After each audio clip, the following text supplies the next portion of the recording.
Hey guys, it's your tired teacher again, recording at all hours of the night because it's Thanksgiving break and my sleep schedule is totally screwed up now because of the break. I don't know about you guys, but Monday is going to be a struggle.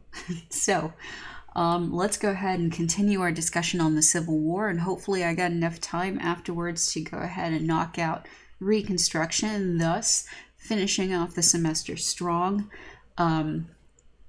So let's go ahead and get down to this and finish off the Civil War.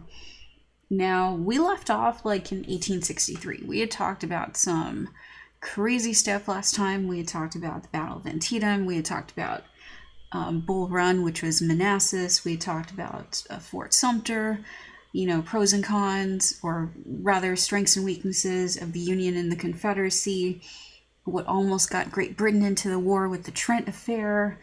We also talked about how the Union struggles with its generals.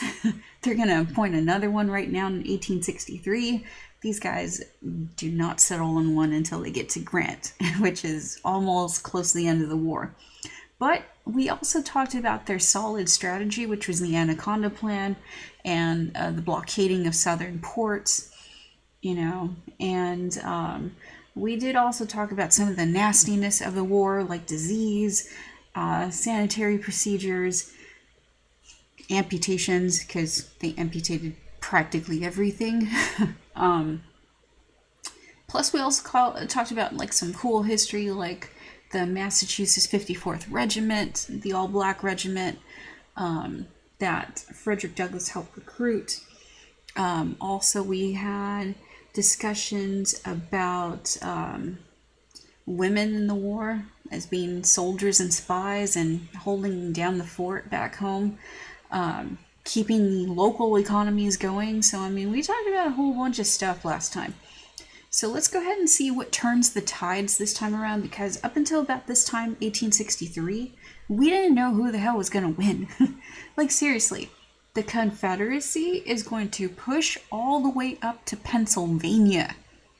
Yeah. So let's get to this and see what in the hell is going to go on. Like we said, the Union can't decide on a general yet, so I think this is general number 3 already, or 4. Dude, I lost count. I know we had Burnside, McClellan. I think there was another one. Let's just call General Hooker number 4. Yeah, there's a story behind the name, guys. I'm not going to say it on YouTube. You guys can look that up on your own. Yeah. It kind of is what you're thinking. Just saying. But anyways, so Joseph Hooker is the new general appointed by Lincoln to lead the Union Army. And he is appointed in January 1863. But the dude doesn't stick around for very long. Because he's going to be replaced 5 months later by somebody else who Abraham Lincoln thinks can do the job. So, yeah. Meanwhile, the war is raging on. Both sides are losing heavy casualties, especially the Confederacy. The Confederacy is going to get so desperate at one point, they're going to use kids. We're talking middle school aged kids are being drafted, or rather taken into the custody of the Confederate Army to fight. Yeah. So there's such an age gap that happens after the Civil War for the Confederacy, or rather the former Confederacy after the Civil War, that you're going to hardly find any guys between the ages of 18 to 30, 35. That population, those ages, the Civil War takes out a good chunk of them. So, let's go ahead and get to this Conscription Act that's enacted by the Union Army in March of 1863. So the Union Army, even though it had a whole bunch of people fighting for them, especially taking advantage of the immigrant populations coming in, there's still this need for a draft. And this is our first time draft that we've had in U.S. history. That's what conscription means. It means a draft. So pretty much all men between the ages of 20 and 45 are going to be eligible for this thing. But this thing is going to be so unfair because if you're rich, your daddy basically can pay for you to get out of the war by hiring a substitute for, like, back then it was $300. Now it'd be like a couple of grand or something. Yeah, so they hired some poor dude, poor immigrant to take your place, essentially. And that was totally legal. So there's going to be some draft riots going on in New York City. So let's go ahead and jump to that really quick so we can talk about that. Because the draft riots get so bad, they're going to call in soldiers from Gettysburg to quiet this thing down. So here are the draft riots. Okay, these images are from Harper's Weekly. And you can see here, I mean, things are nuts in New York City. Here's the thing, guys. New York City, Boston, Philadelphia, like the major cities in the north, had high immigrant populations. And since the war was disproportionately targeting immigrant populations with the draft and whatnot, these guys are super upset. Because remember, even prior to the war, these guys were like, yeah, let's keep slavery. Because to them, keeping slavery is less job competition to them in the northern factories. So if we're going to get rid of slavery, that's going to be immediate job competition to the poor immigrants in places like New York City. So that's why, like, with these drafts, you know, going on, the Conscription Act going on, things reach a boiling point. And you could see here in these images, I mean, if you look closely, you can even see them lynching random African Americans on the street. And I mean, a movie that actually gives a good visual representation of this, that was kind of violent, so get your parents' permission to watch it, is The Gangs of New York. Straight up, that is one of the coolest movies to watch for this time period because there's so much history that it links to. And it will even link to our next unit, guys, when we talk about the Gilded Age. So, I mean, it's like, yeah, you want some Christmas movie watching? Watch that with your parents' permission. Things will make sense. Another movie, when we get to Reconstruction, will be The Free State of Jones. So, yeah, there you go. 2 good movies to watch about this time period. But anyways, let's go ahead and keep on rolling with this. So yeah, they have to recall troops from Gettysburg just to quiet this thing down, which is pretty unfortunate. But yeah, people were angry, super angry. All right, so let's go ahead and switch back to what we were talking about right now. So yeah, conscription. Not a good thing. So let's go ahead and talk about the Battle of Chancellorsville.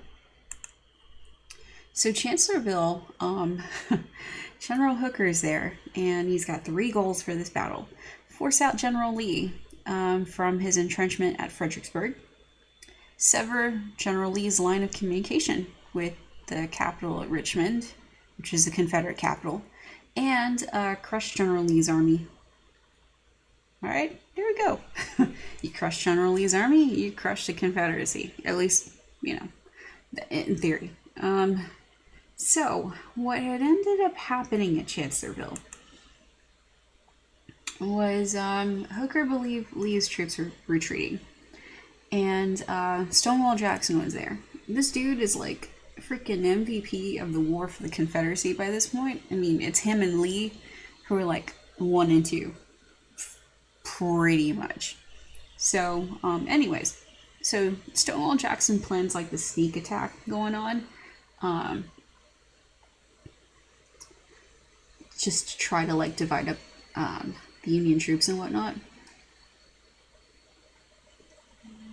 And Hooker ended up retreating,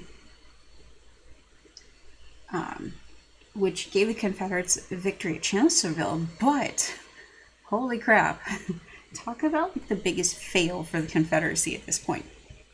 Because this dude, all right, this MVP right here for the Confederacy, he gets killed by his own guys. Friendly fire.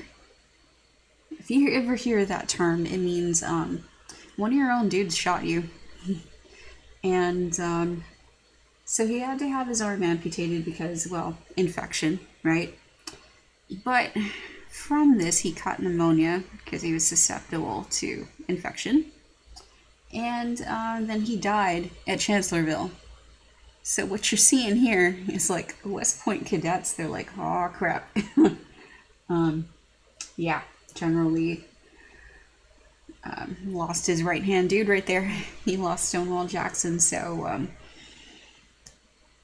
Confederacy isn't going to quite recover from that one.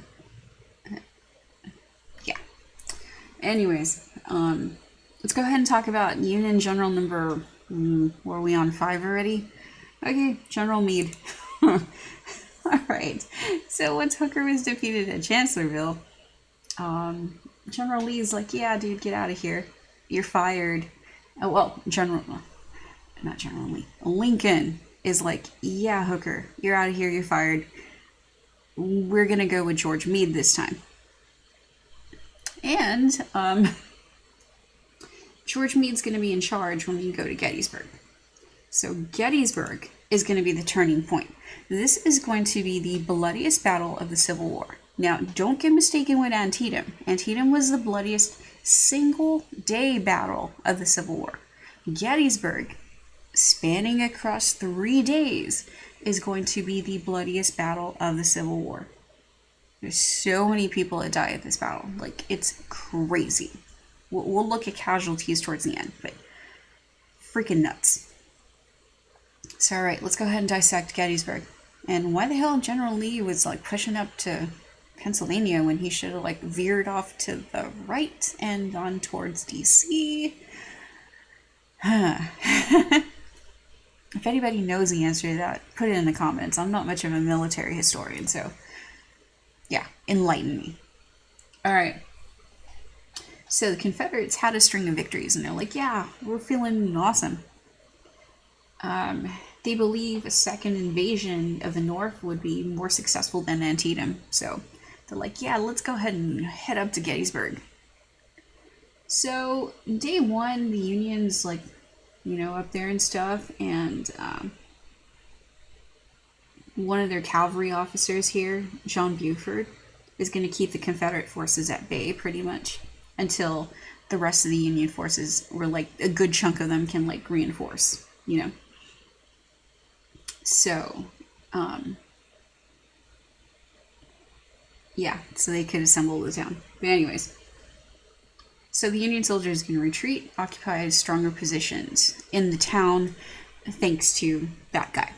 Okay, so that's day one. Day two is pretty much starting of the crazy, which is Devil's Den and Little Round Top.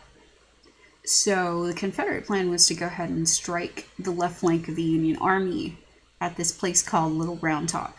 It was undefended, so they're like, yeah, let's do this. But the Union reinforcements rushed over, and they took the high ground. So the Confederate forces had to retreat. All right, so they kept Little Round Top there. Okay, day three is the big fail. So, day three is Pickett's charge. Alright, so Lee was like, yeah, we're still pretty badass. We can attack the center line. That's a rookie mistake, dude. You don't go up the middle. No. Even like part of like his general staff, General Longstreet, is like, dude, what are you doing? We don't go up the middle. We're gonna be marching in open ground. We're gonna be like, it's gonna be like shooting ducks. Pretty much, I mean, yeah, we're going to be sitting ducks out there if we go up the middle. And it pretty much was that. I mean, Confederate attack is going to be stopped. Pickett's charge was pretty much the charge up the middle, and shoot, a lot of people died in that. They suffered heavy casualties. General Lee is like, oh crap, I guess it wasn't as good as I thought I was. And he retreats. His fatal mistake. Doing this dumb crap on day 3. Anyways, okay. Here are the casualties. Look at this. Okay, a total engaged. So, total engaged means like everybody there, alright? So, for the Union, they've got like 80,000 strong there at Gettysburg. 80,000. Dude, that's bigger than some of your guys' hometowns. For real. 80,000. That is nuts. Okay. Confederacy's got about 75,000. Whoa. This is a huge battle. Alright? And the casualties, I mean, look at the casualties. For the Confederacy, they're close to 30,000. For the Union, they're just above 20,000. I mean, you're looking at over 50,000 people who are either wounded or killed in this one battle. That's crazy. That is freaking crazy. You remember the statistics that we said from Antietam last time? That was like bloodier than like D-Day, like times, I don't know, I forget what it was, like times 3 or times 10 or something. Anyway, this is crazy. This is crazy. So, Lincoln takes this opportunity to go ahead and deliver his famous Gettysburg Address. And believe it or not, this top hat is not Lincoln right there. Lincoln's actually here in the center. But, yeah. So Lincoln goes ahead and gives the Gettysburg Address, like this big pep talk, basically saying, hey, we shouldn't let these guys die in vain. I mean, that's the general, like, gist of it, pretty much. So, it's like, come on, guys, let's keep fighting. And it's gonna pay off. I mean, shortly thereafter, we're going to have the Battle of Vicksburg, which is going to give the Union Army the victory that it needs to secure the Mississippi River. Because if you guys remember from the Anaconda Plan, you need to surround the Confederacy and divide it in two. So the Union blockade of the southern ports was working. They didn't have the Mississippi River yet, but Vicksburg gets them the Mississippi River, so now they have the Confederacy surrounded and cut off from each other. Texas, Louisiana, they're cut off from the rest of the Confederacy, which hurts the Confederacy because guess where they were smuggling cotton? Alright guys, your local history lesson for today again. Brownsville was kind of like the Confederacy smuggling capital during the Civil War. Yeah. They were smuggling some hardcore amounts of southern cotton through Matamoros, through Brownsville. And, yeah. There are so many people who get freaking rich off of the cotton smuggling. Because, I mean, come on, they would smuggle them out of Mexican ports because the United States Army could not blockade them. So we're just like smuggling crap across the river. And people who get super rich off of this will be people like Charles Stillman, the founder of Brownsville, who later on takes his millions out to New York City and starts up a huge bank, which when we get to the Gilded Age we'll talk about. Another notable person who gets freaking rich off of cotton smuggling is going to be Richard King of King Ranch. Yeah, you guys have driven through that. It takes for freaking ever to get through. And Kennedy, Mifflin Kennedy of Kennedy Ranch, which is the other big freaking ranch before King Ranch. So those three guys are making a crap ton of money based on the southern cotton smuggling trade that goes on through Brownsville and Matamoros. So, like I said, guys, Brownsville is kind of important to U.S. history. So, as we continue on with the course, guys, you'll know more and more about it. But, yeah, hardcore, important. All right, so with the Battle of Vicksburg, like we said, this is going to be a Union victory. General Grant is in charge here with his right-hand dude, which is General Sherman, and these guys are like hardcore. And these guys are about, you know, they're cool with sacrificing their armies and leading them towards the slaughter, which is kind of what Lincoln really wanted in his general. So Grant gets the job after his victory at Vicksburg. So, I mean, yeah, it does its job. You know, they were able to cut off the Confederacy with the Mississippi River, right? They captured the city of Vicksburg and Vicksburg, Mississippi. And pretty much, I mean, it's going to be a pretty decisive victory. So, the Confederates are going to surrender the city, you know, in July of 1863. And, yeah, by July 4th, you already got a Union flag flying over. So, yeah. Vicksburg. All right, so getting back, guys, getting back towards what we had talked about last time with African Americans getting recruited to the Union Army. Let's go ahead and go more in depth with that. We glanced over it last time, but in 1863 is when this gets kick-started. So Edwin Stanton is part of this, as well as Frederick Douglass, and they're going to push for, you know, an all-black regiment. Black troops to go ahead and enter the war. Now, mind you, a lot did volunteer. They volunteered to join the Union Army for this. They were barred from serving in the military. But, yeah, the 54th Regiment's kind of interesting because these guys actually do see combat. But okay, all right. This is a step in the right direction, right? This is a step as far as including minorities in the army. However, all right, it's a step. This isn't perfect. The Black Regiment was kept segregated. The officers were white. And when they did see battle,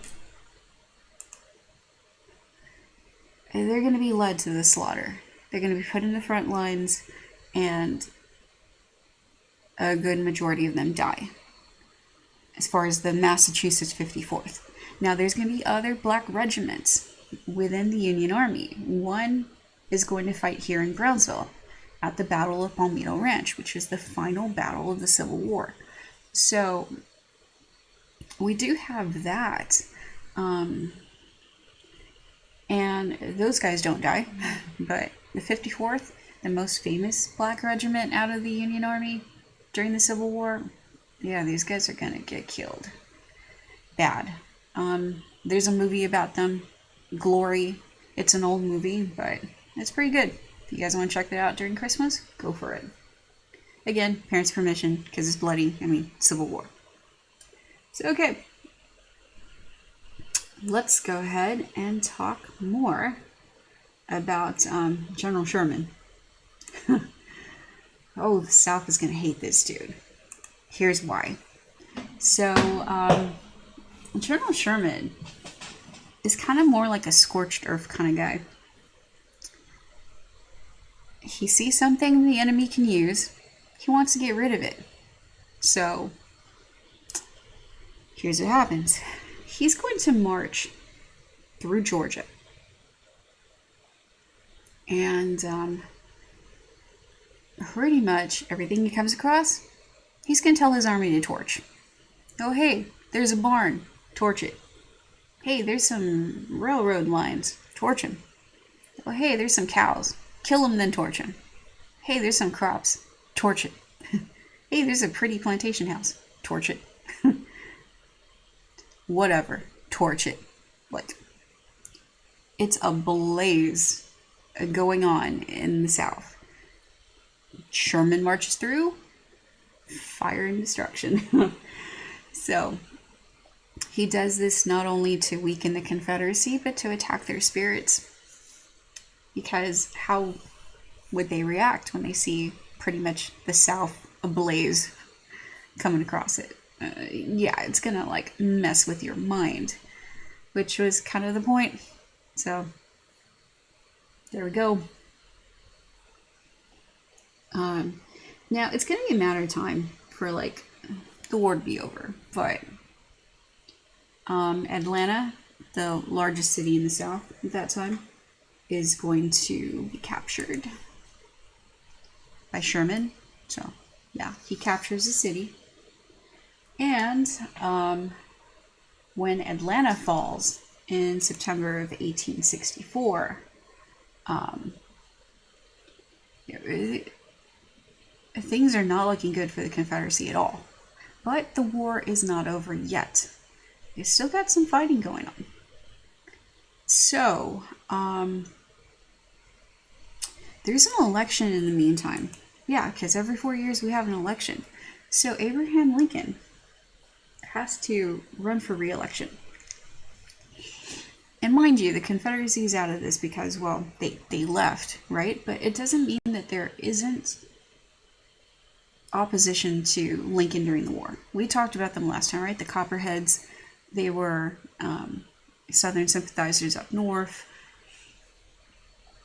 They want peace. So, yeah. We're going to have former General McClellan run against Abraham Lincoln. And that's what it comes down to. It's those two guys. McClellan runs as a Democrat. Lincoln, of course, is a Republican. So remember, we do not have the Confederacy in this map here. Confederacy is in brown. Well, dark brown, not tan. Tan is the territories. But basically everywhere, except for Kentucky, Delaware, and New Jersey, and go for Lincoln. So, there's going to be Lincoln getting reelected. But also around this time is when we find out about prisoner of war camps in the South. And they're insane.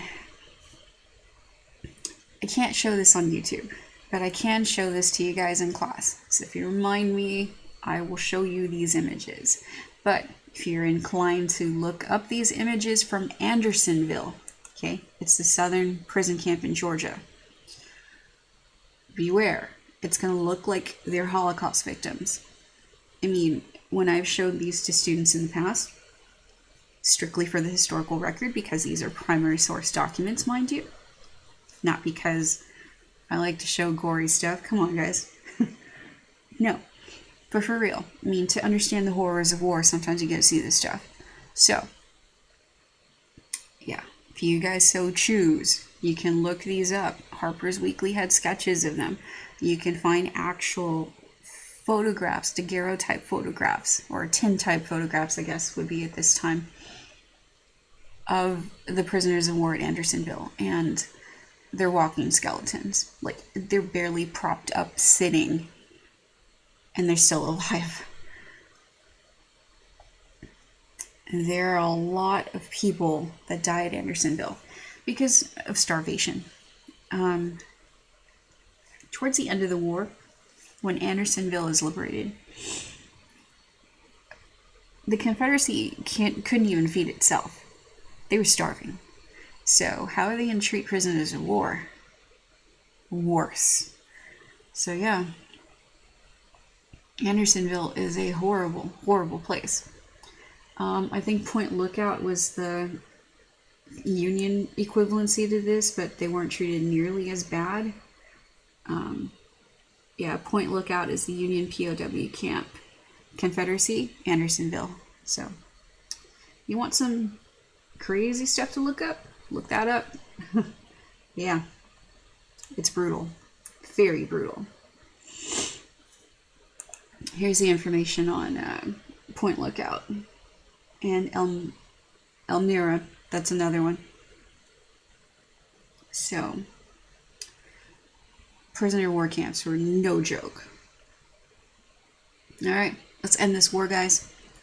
So, 1865. See the end in sight here. Now, the Confederacy is going to fall pretty quick. After the fall of Petersburg, they couldn't hold on to Richmond. I mean, it's too close in proximity.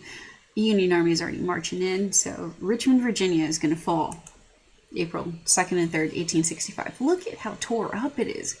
Holy crap. They went through such a bombardment. Like, this was the Confederate capital, and it looks like, dude, you could tell it's a war zone. This is tore up. The South, in general, looks as tore up as this. So, we're going to need some rebuilding post the war. But, you know, General Lee,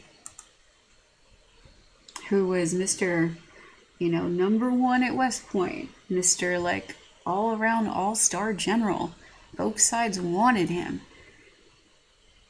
has to surrender to General Grant, who wasn't even at the top of his class, drank a lot. It wasn't even the first pick, wasn't even the first top 5 picks for Lincoln. So yeah, General Lee's kind of humbled by this. He's like, okay, I'm surrendering to Grant.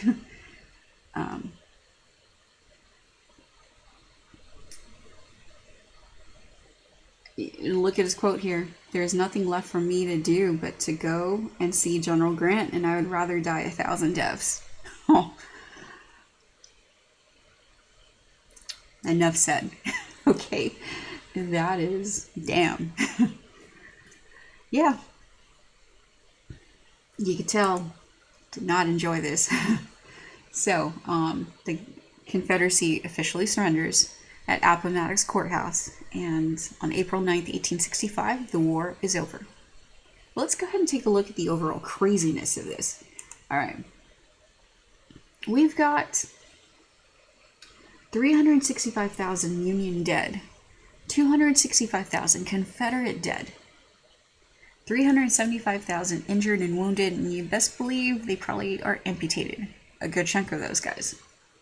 1 in 15 males were war casualties in the U.S. That's a crazy amount. The South was pretty much destroyed. I mean, whatever railroad lines it had, Sherman took care of that. And the Union Army in general. Industry, whatever factories it had, destroyed. I mean, the South is in ruins. So, these 11 Confederate states, I mean, they need to figure out what the hell to do. Plus, the Union needs to figure out what the hell to do with them. I mean, and that's the greater story right there. What do we do? Like, no, really, what do we do? So, plus, we gotta figure out what to do with these former slaves. These freedmen. We got 4 million people who were enslaved. And now they're free overnight, practically, when we passed the 13th Amendment shortly after the war. Well, around this time, actually. It's 1865. Now, what do we do? And dude, what do we do? So, there's some things to think about when considering Reconstruction. But in general, this is how the Civil War stacks up in casualties compared to the other wars. You could see all the other wars combined still do not reach the Civil War. And that's even including, guys, even if we include the war in Iraq and Afghanistan of the 2000s, like even if we include that, it still won't add up to the Civil War. So, that's saying something. This was a long, hard-fought, bloody war. And it transformed this country. Now, another thing I want to talk about, which I need to shift gears to the other PowerPoint, so give me 1 second. Hold. Okay, guys, I'm back. And before you freak out and say this is your historical crush, you might want to think again about that. Yeah, I know, he's a really good-looking guy. And in prior years, when I've started class, I've had this guy up on my screen, and people walked in and they're like, who is that? Oh my lord. That is the hottest guy in history. Okay, rightfully so. Yeah, he's a really good looking guy. But there's a sinister story to him. So that's how I wanted to leave off the rest of this recording. I want to go ahead and tell you the story of this gentleman that we see here before us. Not sure if you guys have picked up on what's around his wrist. Those are handcuffs.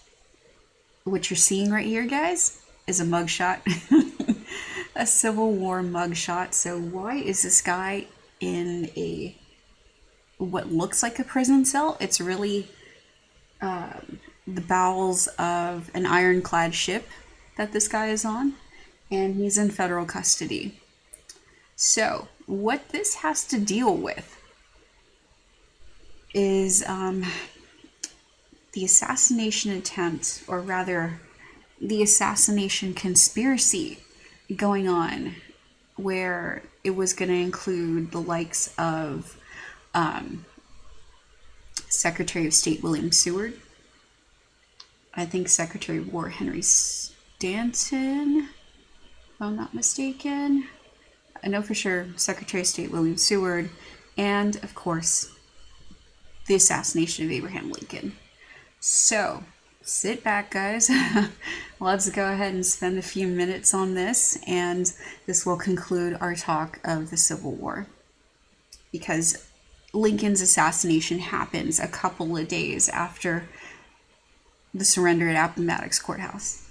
So let's shift gears, guys, and yeah, this guy's hella gorgeous, but he's a racist. Okay, see, guys, you had to have a flaw there. All right, here we go. So Lincoln is shot and killed on April 14th, 1865. Now, mind you, the surrender at Appomattox Court House happened a couple days before that. So here's what we do know. We do know that President Lincoln was shot and killed by actor John Wilkes Booth. I mean, this guy was a famous actor. It'd be like some movie star now, or like straight up shoot the president at a premiere. It's kind of the same thing that went on here. So John Wilkes Booth shoots President Lincoln, in the back of the head, then hops down from the balcony onto the stage, breaking his leg, yelling something like "Sic Semper Tyrannis" or something, because this guy thought that Abraham Lincoln was a tyrant. And then, yeah, he hobbles his way off to a horse, gets away. He runs into Dr. Mudd, who, I mean, come on, he's a doctor. He's like, yeah, this guy's hurt. Hippocratic Oath, gotta help the dude. But little did he know that he was helping out President Lincoln's killer. So Dr. Mudd gets into trouble for helping John Wilkes Booth subsequently. Now, here are the rest of the conspirators. Okay, we already saw Mr. Gorgeous right here. This guy's name is Lewis Payne. Aliases would be Lewis Powell. So he went by both names. He's somewhat of a Confederate spy, sort of, at this time. He was a cavalry officer. He was only about 21 years old when he got involved in this conspirator ring. And yeah, young guy. Legend has it he was pretty tall. He was about 6'3", 6'4", I think. Blue eyes, brown hair. Oh, and the jawline right there, that chiseled jawline, that's the result of getting kicked in the face by a donkey. Yeah, no joke. It happened. Anyways, so yeah. Gorgeous but racist. Okay? Keep our mind on that. So, Lewis Payne, right there, on the right-hand side.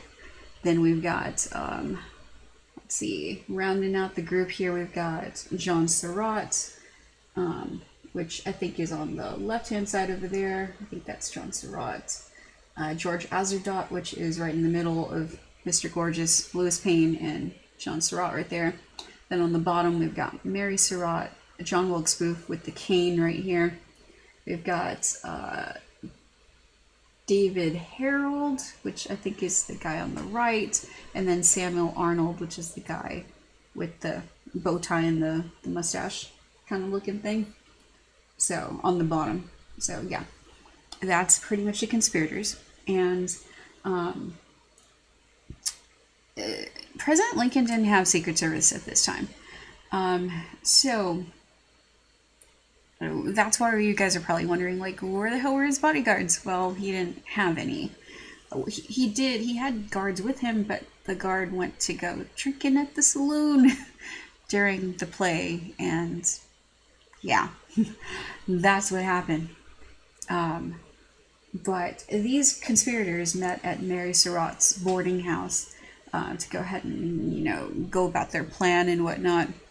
So the plan was to have John Wilkes Booth, of course, kill President Lincoln. The person who is supposed to kill Secretary of State William Seward is Lewis Payne, or Lewis Powell, whatever name you want to refer to him as. So Lewis Powell is there with his riding boots, his cool hat, his Civil War style trench coat, trying to charge on into Secretary of State William Seward's house. William Seward had a horrible carriage accident just a few days prior to that, so he was freaking laid up in the bed, they thought that Lewis Powell was delivering the meds. They let him in, but when they see that he's creeping upstairs and he's acting kind of suspicious, Secretary of State William Seward's son is gonna fight him, and I think he ends up stabbing Seward's son, and he ends up stabbing the Secretary of State here as well. Lucky for the Secretary of State, Lewis Powell didn't hit vital organs. He got close. But then after this botched attack, Lewis Powell runs screaming from the Seward home. He's like, I'm mad. Mad as in this is freaking crazy. That kind of mad. So he's found out by it was fashion at the time, guys, to wear hats whenever you're in public. So he had lost his hat, and they saw this dude at Mary Surratt's boarding house who had fancy ass clothes, like what you see him dressed in there as, but no hat. So they're like, what's going on, dude? Where's your hat? That's really suspicious that a guy dressed to the nines is missing his hat. So yeah, that's how they figure out he was involved. And he, along with the other co-conspirators, minus Booth, because Booth is, nope, sorry, Photoshop just flashed there. Okay, so minus Booth is captured, and he's killed, when they captured him, pretty much at Garrett's farm. So anyways, while this is going on, Jefferson Davis is also captured. Lincoln dies, and the conspirators are hung. So there's some crazy crap that goes on with Lewis Powell's body afterwards.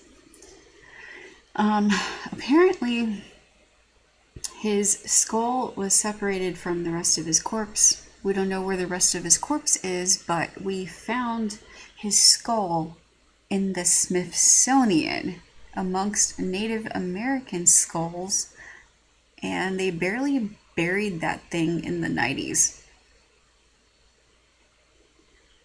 Randomness.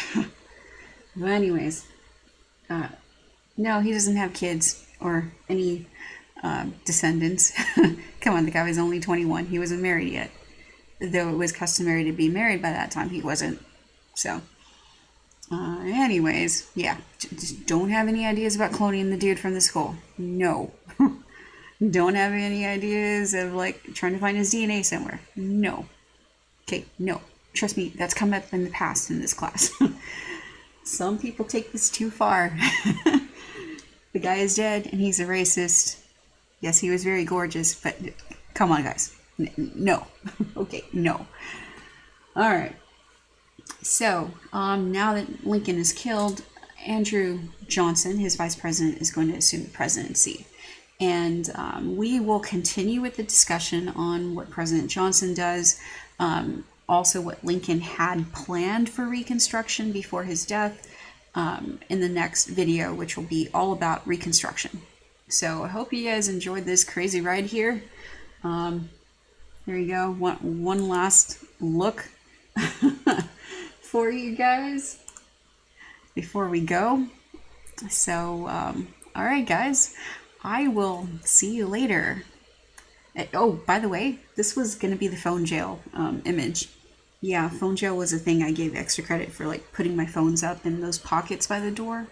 If you guys have come into my class, you've seen that. But obviously, we haven't been in class, a good chunk of us. But anyways, so yeah, this was going to be my phone jail image.